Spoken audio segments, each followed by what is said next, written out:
Welcome everybody to tonight's presentation on resilience. My name is Jennifer Strobe and I am one of the school social work clinicians here within the division.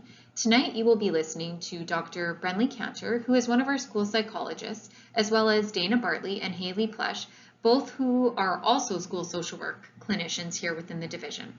It has been our pleasure to come together to create this information session for you tonight. Prior to beginning, I wanted to let you all know that we have had to adjust how we're delivering this presentation tonight. The presentation has been pre-recorded and we had initially planned on being available to go live to answer any questions, which is why you may notice throughout the presentation that we speak about going live at times. Although this was the plan, we have had to alter our method of delivery and we will not be available to answer any questions live. Instead, please note this email address here.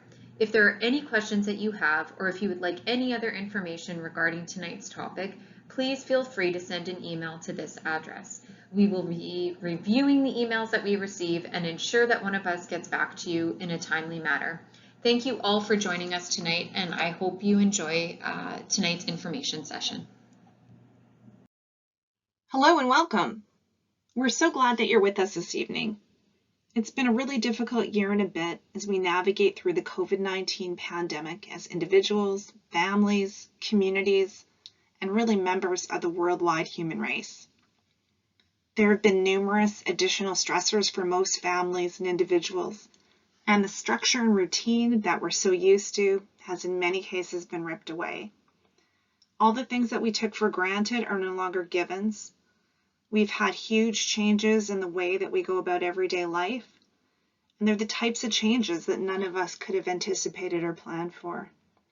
But yet, here we are tonight, talking about resilience. Here you are. And it's really quite fitting that we talk about it as we navigate through this historical time, as parents and caregivers grappling with their own challenges while trying to continue supporting and encouraging our children. It's tough. I want and need to say that straight up. I think it's important that we don't sugarcoat things. These are really tough times to navigate when you're often dealing with your own stuff while trying to continue supporting and encouraging your child. So let's think. What are some of the things that we think our kids are stressed about? It could be right now, during COVID specifically, or it could be generally, regardless of whether COVID is happening. I should say as well that we may have already said this, we are not live currently. We're actually pre-recording to try to reduce our chance of tech difficulties, but we are standing by live, so we're actually viewing it with you. And we are eager to answer questions and engage in conversation at the end of the presentation, and we've definitely left time for that. So what we're going to ask you to do is, if you have comments or questions, to please put them in the chat. The chat is open during the whole presentation, and Jen will be keeping track of that. So back to what I was thinking about a moment ago, when we think about the kinds of stressors that our kids have, if you feel like writing those in the chat, feel free. But even more important than that, well, that's pretty important, but even equally important is, what are some of the things that you're telling yourself as a parent or a guardian in order to help you get through? So maybe that's something that you can type into the chat and we'd be able to share with each other later. Are there certain things that you say that make it a bit better? Certain things you think? And what are some of the coping strategies that you've found to be effective? That's another thing that would be really nice to share. So please let us know if there's something that comes to mind. One thing that I know for sure is that it's really important to have grace with ourselves as we take things a day at a time, and sometimes even an hour at a time. And in so doing and having grace, giving ourselves this space, we in fact model this approach for our children. Because the thing is, stress happens to everyone. Our goal when discussing resilience tonight and in general is to be able to expand our ability to approach challenges with a positive mindset and allow ourselves and our children permission to make mistakes, to have bad days, but to ultimately be able to bounce back from stress and continue moving forward. It's okay for us to have moments or days of confusion, but we want to continue having faith that if we take a slow and steady approach with a positive mindset, we'll continue moving forward toward the goals that we have for ourselves and for our children. I also want to add, just so I don't make it seem like it's all doom and gloom, and so that I can model a positive growth mindset right now, there are many positives that are coming out of this pandemic, and there are many children who are doing really well. There's likely going to be loads of research for many years to come, telling us about all the outcomes. My guess is that it's the most resilient parents and children who are best equipped to meet the challenges placed in front of them and are most likely to have positive outcomes moving forward. Before we move forward with our presentation, we want to acknowledge that the St. James-Assiniboia School Division and the entire community of Winnipeg sits on the traditional territories of the Anishinaabe and Cree peoples and on the homeland of the Métis Nation. It is also Treaty 1 land. We respect the land that we all share and promise to do our part to move our country forward in a spirit of reconciliation and collaboration. Our focus this evening will be to try to gain a better understanding of what resilience is, why it matters, and most important, what we can do to cultivate it in our children. So what is resilience? Well, if we were to open Merriam-Webster dictionary, or better yet, if we were to open our Google browser and go to the Merriam-Webster dictionary and type in resilience, we would find that the definition is an ability to recover from or adjust easily to misfortune or change. So this is a really neat visual that shows us what success looks like. Well, what people think success looks like versus on the right over here, what it really looks like. So on the left, what we see is a linear straight path. I guess the idea here is that you set a goal and you gradually work towards that goal and you keep moving further and further along your pathway until the point at which you reach your goal. The reality, however, let's get a pointer out here. The reality, however, is success for most people and most children looks more like this. So it's not a direct linear path. It's something where you might set the goal, or as parents, you might have a goal for your child. You might watch them move forward a little bit. That might be exciting, thinking they're on their way, they're set. Things are going well, regardless of what it is. Maybe they have friends and they're 4 years old. Maybe they're 6 years old and they're reading. Maybe you're seeing kindness as a 3-year-old. There's so many different ways that we can look at our children and see pieces that make us feel proud and make us think that they're on their way in the direction that we really want them to go, only to quickly find out that there are back steps, or there are missteps, or there are ups and downs, right, on the pathway, I guess is what I'm saying. It's quite convoluted, it's quite circular, and the path is not a straight path of success. It's lots of learning, lots of growth, and this part in here is what we're going to suggest is the resilience.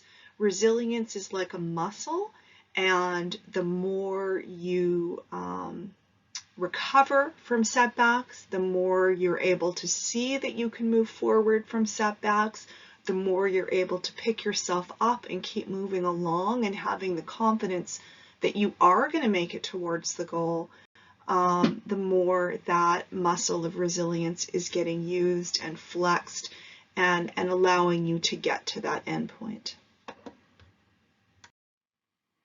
So let's continue talking about and defining resilience.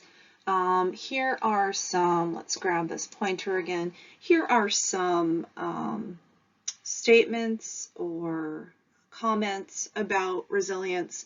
So being resilient does not mean that a person doesn't experience difficulty or distress. We want to be clear about that. It's not that we ever want our children to avoid difficulty, as nice as that might be, or avoid distress, as nice as that might be. It's actually quite the opposite. We want to give them the capacity or allow their capacity to grow in dealing with difficulty and distress. But we'll get to that a little bit later. Resilience isn't something that you have or don't have. It's in fact a way of thinking, a way of behaving, and a way of acting that can be learned and it can be developed in anyone. It's something that we can all practice. And it's actually not one specific thing, but it's a combination of skills and positive attributes that people gain from going through life and from being in relationships with other people and learning from those relationships.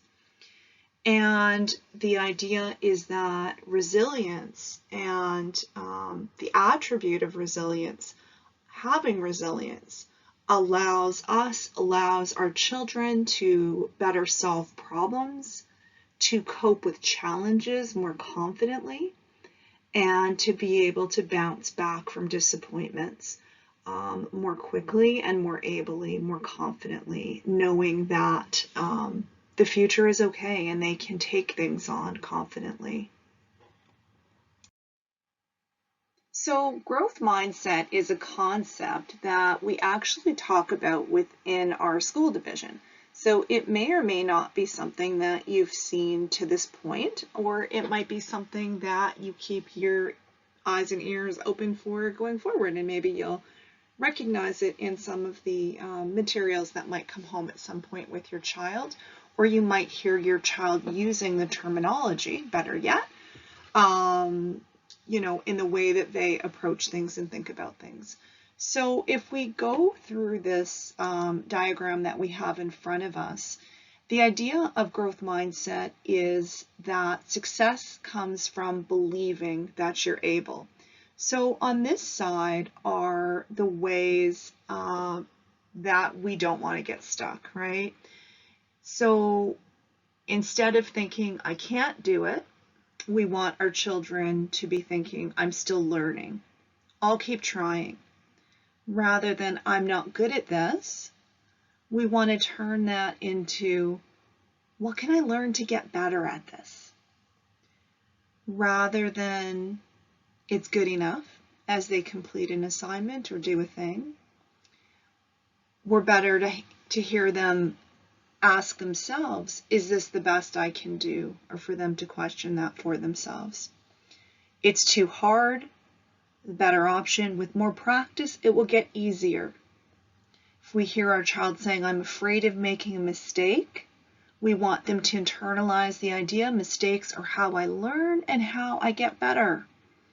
Rather than they are better at it than I am, we can turn that into what can I learn from them? Instead of I don't know how, we can change that into a positive, I can learn how. Rather than I can't make this any better, let's turn it into I can always find ways to improve. And instead of I don't like challenges, we can shift our children's thinking and our own thinking to challenges make us better, stronger, better. And rather than I give up, how about we turn it into I'll try a different way. Let's try a different approach to this. So it was almost perfect timing that this image flew across my social media screen as I was planning for this current talk. I love Sesame Street, and sometimes Sesame Street does such a fabulous job of stating it.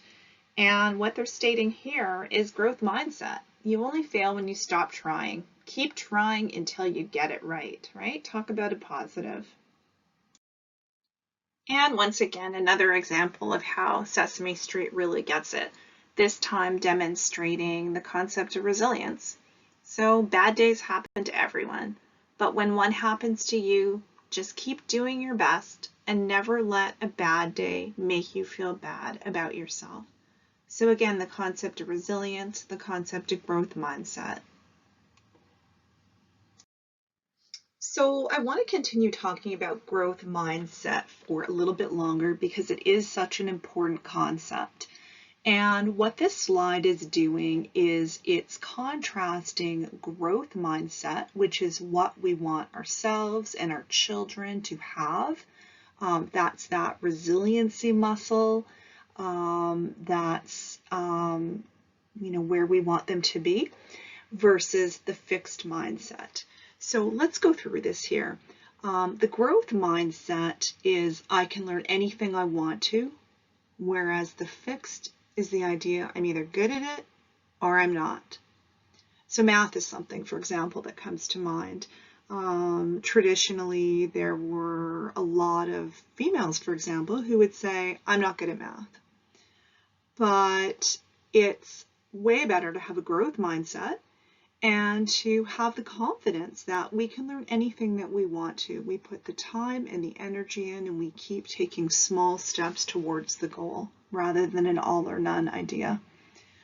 Growth mindset is when I'm frustrated, I persevere, I keep at it. Whereas the fixed mindset is when I'm frustrated, I give up. The growth mindset is I want to challenge myself. The fixed mindset, I really don't like to be challenged. The growth mindset, when I fail, I'm still learning.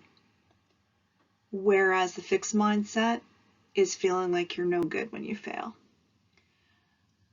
The growth mindset, we want people around us to acknowledge our efforts. Let me know that you see that I'm working hard. The fixed mindset, we want people to tell us we're smart. We want people to notice that and comment on our intelligence. The growth mindset, if you succeed, I'm inspired.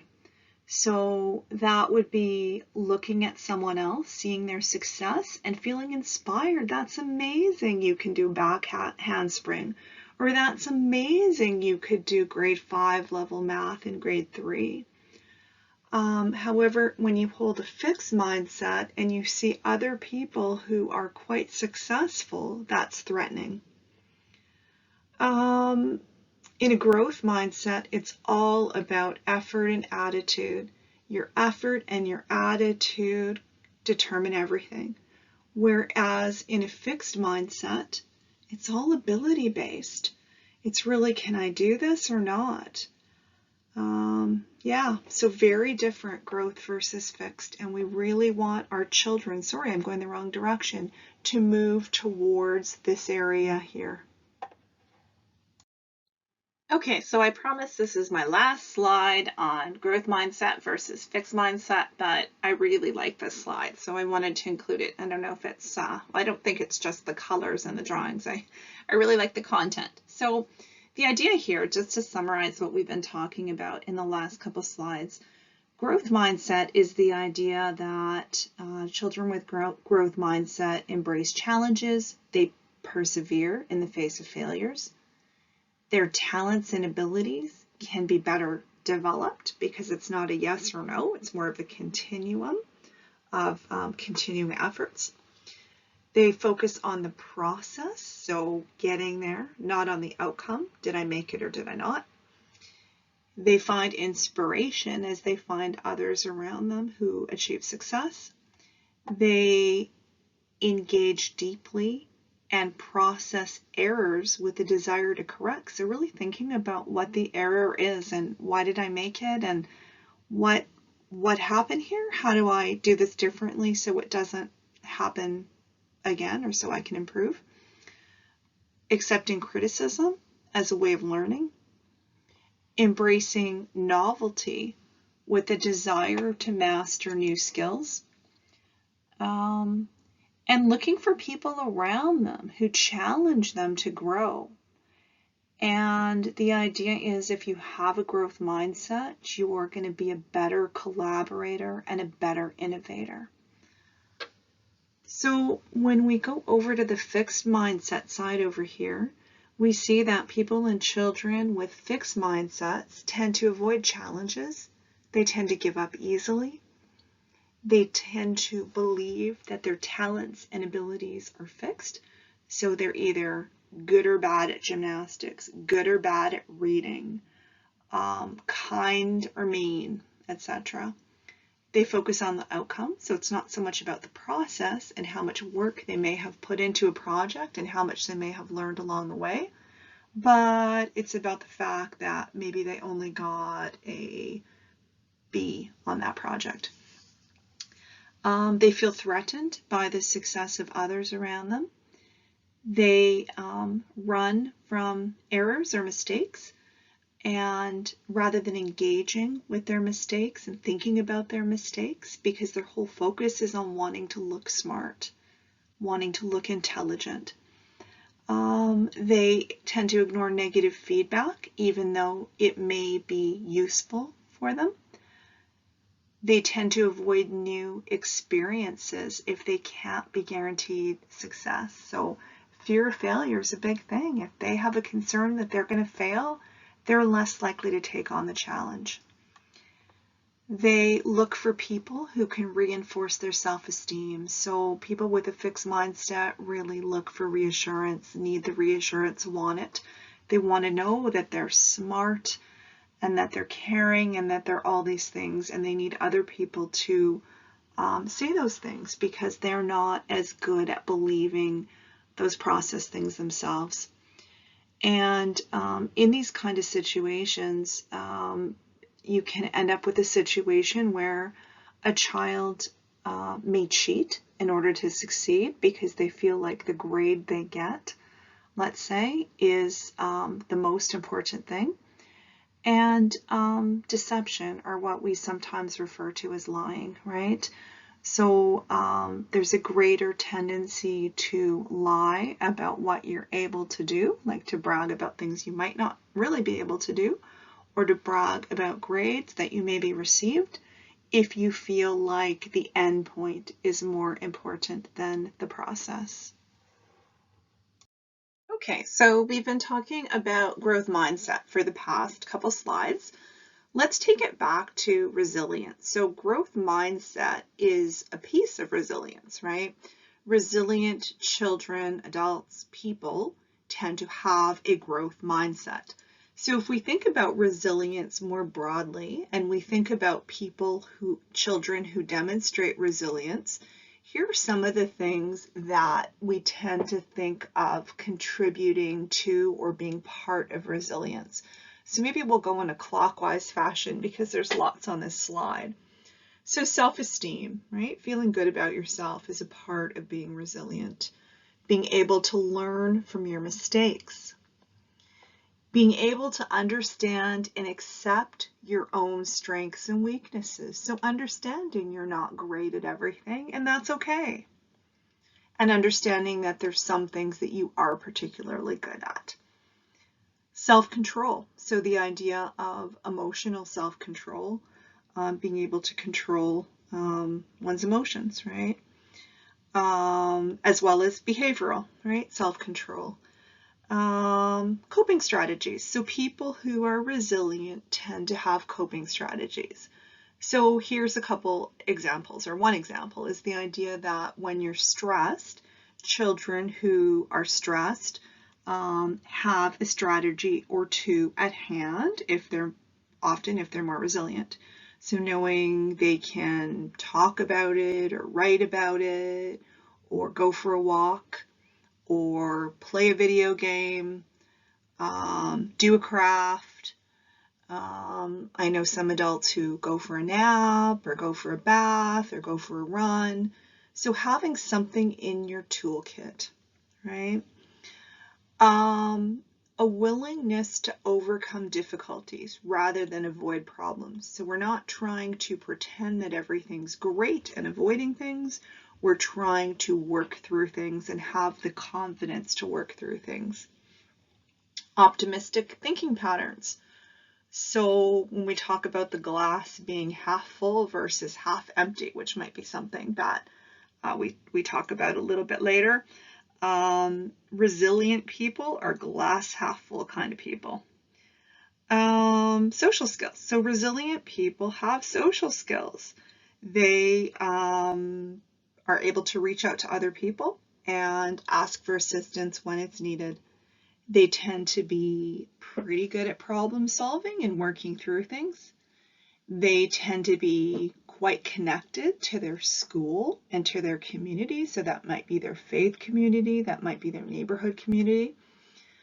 They tend to do a good job of recognizing their own emotions. So the idea of emotional intelligence might be something you've heard referred to.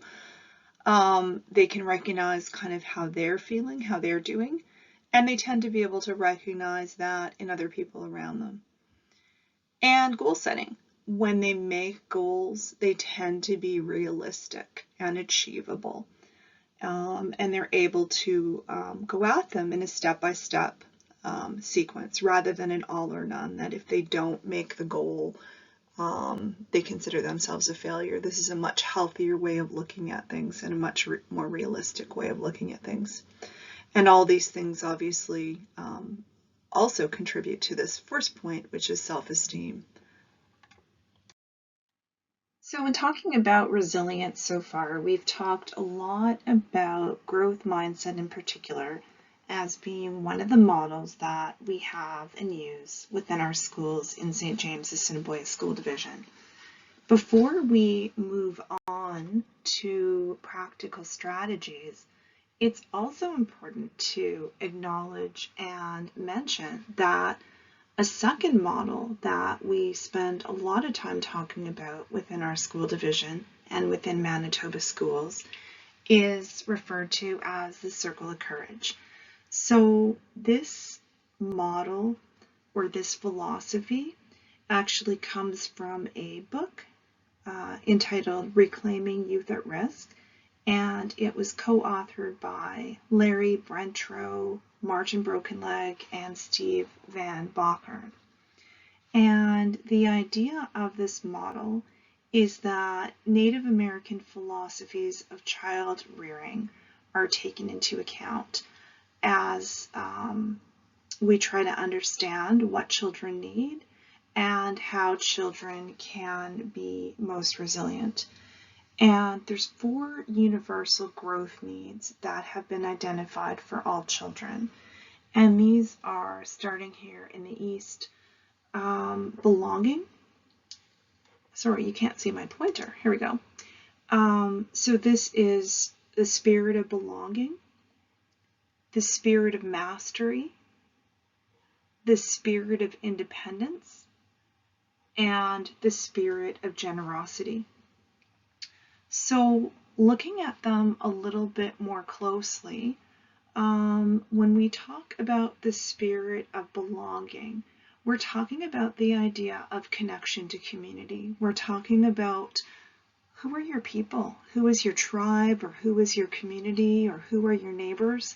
The idea that it's not always the nuclear family that you're most connected to, but there needs to be somebody that you're connected to. So often when I'm in team meetings within schools and we're looking at understanding particular children and looking at resilience for particular children, one of the questions I'll almost always ask early on is, who is this student connected to? Is there an adult in the building? What does connection look like? Is there a peer group? The next area is spirit of mastery. And the idea here is that children want to learn, and children want to have the opportunity to master things, to learn and grow. So when they would see somebody else who had more ability than they had, they would view that person, or they would learn to view that person as a model for their own learning rather than being a rival for them. So the idea that we're not superior to each other, we're not in competition with one another, but we can look at someone else's strengths and we can feel happy for their success because that strengthens all of us. The third area is the spirit of independence.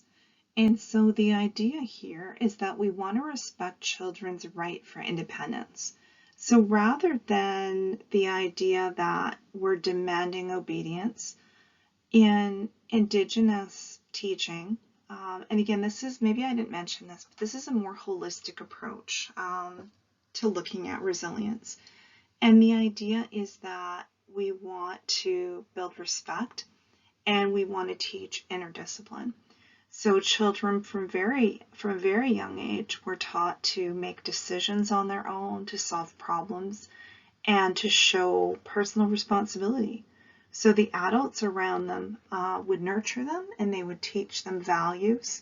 They'd give them feedback for sure, but they would allow the children to make choices without coercing them. They would allow the children to make mistakes, right, without it being a failure. And then the final area is up at the top here. I guess my pointer is gone. Up at the top here. And that final area is the spirit of generosity. And the idea here is the elders would teach the idea that it's really important to be generous and unselfish. So one of the quotes by a Lakota elder is that, one of the famous quotes, "You should be able to give away your most cherished possession without your heart beating faster." So just the idea that by helping other people, you actually improve your own sense of worth and you actually feel better about yourself because you're making a positive contribution to another human life and to other people. So this is something that we also keep in mind as we think about children and we think about resilience and we think about the areas that we want to encourage as we encourage resilience. Thanks, Brenly, for providing us with the basis to understanding the importance of resiliency. We're now going to move on to discussing strategies that we can use as parents and caregivers to build resiliency in our children. I really like this quote by Charles Darwin that states, "It is not the strongest of the species that survive, nor the most intelligent, but the one most responsive to change." I think this speaks to the importance of resiliency as a life skill and how we all need to help one another develop and strengthen our flexibility in the face of change.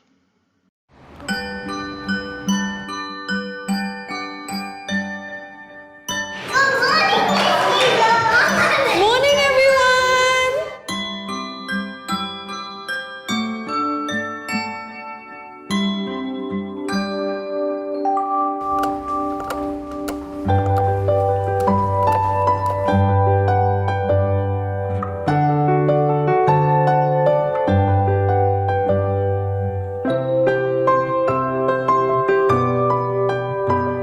Who does it look like? It looks like me.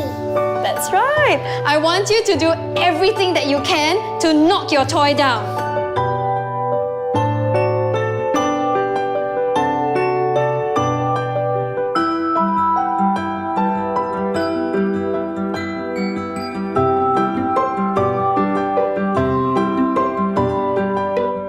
Who is the strongest in class?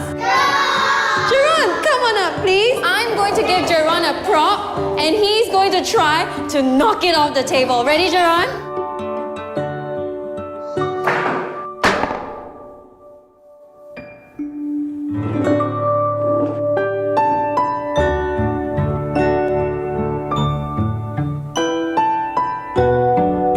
Okay, children, who can tell me what it means to have resilience?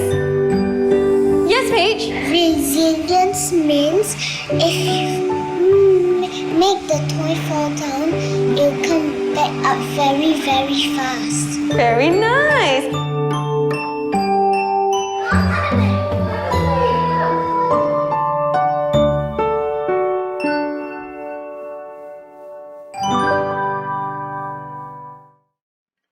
One way we can think of how to build resiliency is by exploring the C's of resiliency. These are competence, confidence, connection, character, contribution, coping, and control. We are now going to look at each of one of these in more detail and provide strategies to develop each one of these areas. The first C we're going to look at is competence. This involves the feeling of knowing you can handle a situation effectively. As parents and guardians, we can help develop competence in several ways. Firstly, we can help our children to focus on their individual strengths and what makes them unique and special. We can also empower our children to make decisions that are developmentally appropriate. By providing opportunities for our kids to handle situations, even though this may result in an increase in our own anxiety as parents around protection.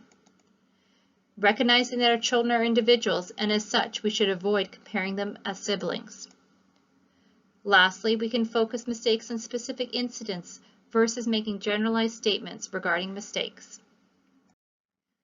So what are some strategies we can use as parents to build on our children's sense of competence?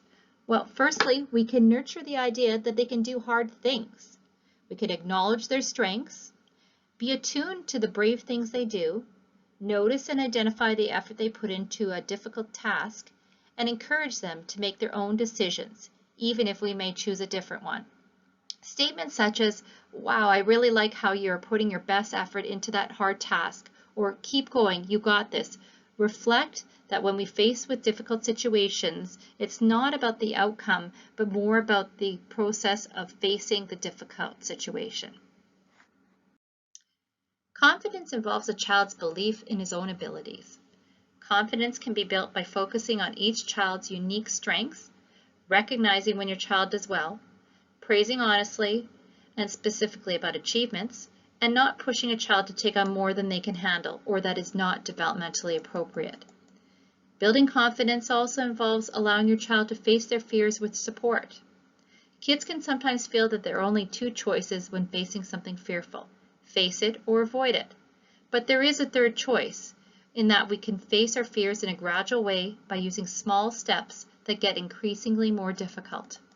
When we are supporting a child to face fears or a difficult situation, it is important to remember that we are there to coach and not to do for our children what they can do for themselves. By allowing this, we help our children develop confidence in their abilities to persevere even when a task is difficult. It is also important to be aware of our language with our children and not to reassure them that nothing bad will happen, but rather that we can cope even when the outcome may not be favorable. By encouraging our children to take safe risks, we teach them that the outcome is less important than doing something brave and difficult. Secondly, safe risks allow children to learn where their edges are, encourage them to think about their decisions, and teaches them that they can cope when things go wrong. We can also model this through our language as parents by saying things like, "When you try your hardest, it may not always work out, but it means you gave it your all," or saying, "You'll be closer next time to getting it." Research shows that the presence of at least one supportive relationship can help children through adversity. Connection involves developing close ties to family and community, such as teachers or coaches or extended family members. Through these connections, a child develops a solid base of security. As parents and caregivers, we can do this by building a sense of physical safety and emotional security within your home, allowing expression of all emotions, not just the emotions that are easier to parent around, such as happiness, but also the other emotions which may trigger us as parents or make us feel sad or frustrated. By doing this, we teach our kids that we will be there for them, even during difficult times when they may feel frustrated and sad. Other ways we can build connection is by addressing conflict openly in order to resolve problems. Lastly, we can help our children by increasing their exposure to people who care about them. Social support is associated with higher positive emotions, sense of personal control and predictability, self-esteem, and resiliency. Your child may not always be aware of who is in their cheering section, so pointing out that to them is important. For example, saying something like this to your children: "Your teacher told me how proud they were that you kept going even though it was really hard." Character involves helping your child develop a strong set of morals and values so that they can make determinations on what is right from what is wrong. It also involves demonstrating a caring attitude towards others. To start with, we can help our children to understand that their behavior affects others. Secondly, we can help our children see themselves as a caring person. Instilling that we are part of a community is also important to building character. Nurturing optimism is important as it is found to be one of the key characteristics of resilient people. The brain can be rewired to see things as half full versus half empty through experience one is exposed to.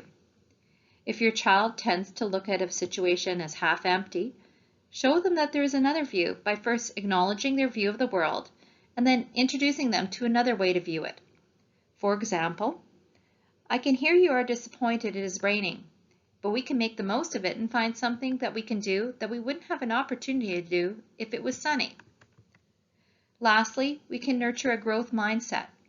This involves the idea that we can change and so can others. Children who have a growth mindset are more likely to show resilience when things get tough.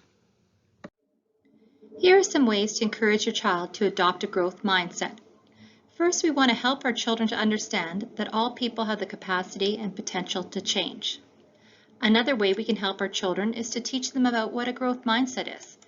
We want our children to know that people's behaviors are controlled by thoughts and feelings in their brains, and that these pathways can be changed.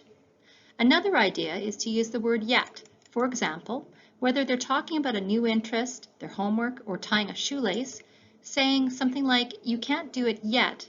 By adding this tiny word, it emphasizes the learning process. Another way is to model and practice trying new things with your child. Celebrate your failures as a family and then let learning anything is a process. Lastly, having conversations with our children about inspirational stories of success and failure, whether our own stories or stories about other people. Contribution involves our children knowing that the world is a better place simply because they are in it. By helping our children to understand that personal contribution can play a role in their sense of purpose and motivation. As parents, we can help our children to know that not everyone in the world has what they need, that we can model generosity and create opportunities for our children to contribute in unique ways, for example, such as raising money for a cause or donating items. I like this quote as it really brings home the message that anyone, including our children, can make a difference. Helping our children to learn effective coping strategies will help them during times of stress. Some of the ways we can help our children is by modeling positive coping strategies and resiliency, teaching them to reach out when they are struggling, helping our children to learn positive, effective coping strategies, and building their executive functioning. We're going to look a little bit more into the executive functioning piece. So executive functioning refers to a set of skills which provide the capacity to plan ahead and meet goals, focus attention, display self-control, and follow multi-step directions.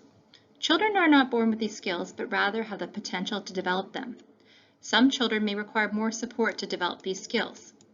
Some ways we can develop these skills in our children include establishing routines, modeling healthy social behavior, creating and maintaining supportive relationships around them, providing opportunities for peer connections and other social connections, using creative play and board games, exercise, opportunities to think and act independently, reframing negative or unhelpful thinking, and practicing problem solving.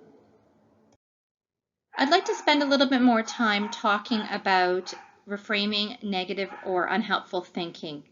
This is a common challenge that often kids and adults face when we get stuck in kind of this negative pattern. It's really helpful to start to talk about how we can transition from unhelpful thinking to more helpful thinking. So one of the ways I like parents to do that is by playing the role of coach with their children.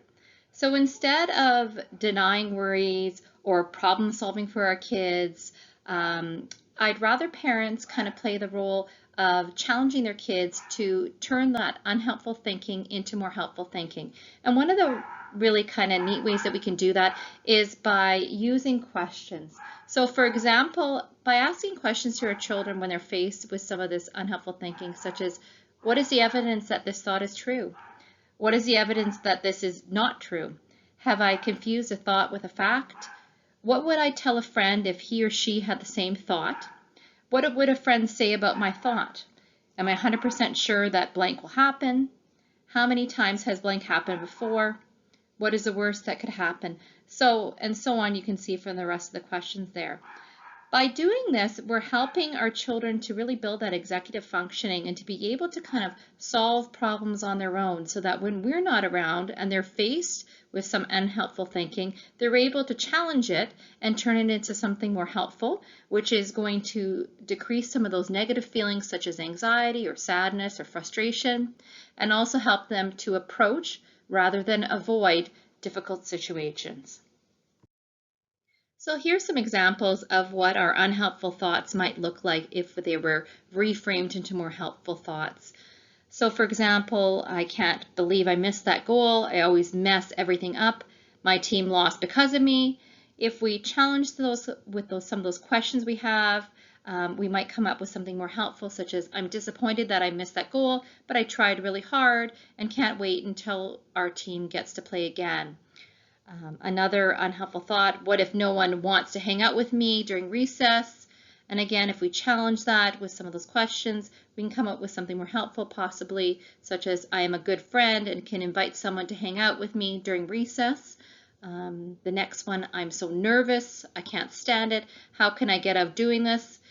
Again, using challenger questions. I'm really nervous right now, which means I'm about to do something really brave too.